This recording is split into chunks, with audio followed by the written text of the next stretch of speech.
Bouteille à la mer du 19 mai 2020. Aujourd'hui, nous avons reçu un message de Laure Isabelle.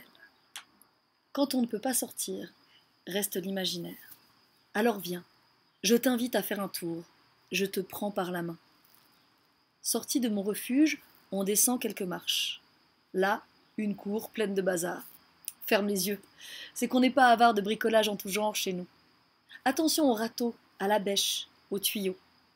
Allons plus loin, car après le chaos commencent les merveilles du jardin. Voici les dames pivoines, éclatantes de fuchsia. En mars, elles étaient toutes petites, à peine 10 centimètres. Mais aujourd'hui, tu le vois, elles ont poussé, éclos. On voudrait être une mouche pour se jeter dans ce duvet doux et frais. Passons le muret. Voici les aromatiques. Une verveine citronnée, une autre du Mexique. Romarin, sauge cassis, sauge orange. Que de senteurs inattendues et que d'audace! Les jardiniers se sont amusés à nous surprendre en assemblant des essences pour le plaisir de nos papilles. Veux-tu goûter? Ici, le champ de pommes de terre, la roquette, les carottes. Et, vois-tu ce qui pointe ici? Ce sont de petits radis. Vois, les douceurs à venir s'appellent cerises, framboises, groseilles, cassis et maras. Elles teignent leurs robes de rouge sans se presser.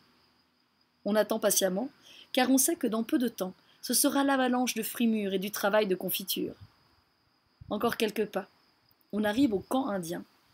Ici, les piquets sont plantés en carré et noués à leur sommet, comme des tipis.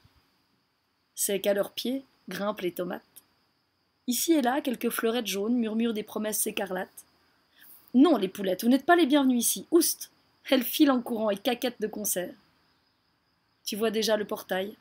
La visite touche à sa fin. Alors, pour te consoler, je t'offre un gros bouquet.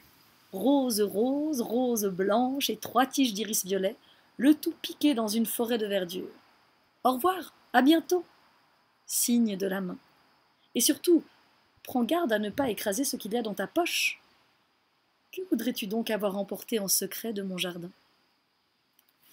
Un grand merci à Laure Isabelle pour ce beau voyage dans son jardin. Et moi je vous dis à demain pour une nouvelle bouteille à la mer.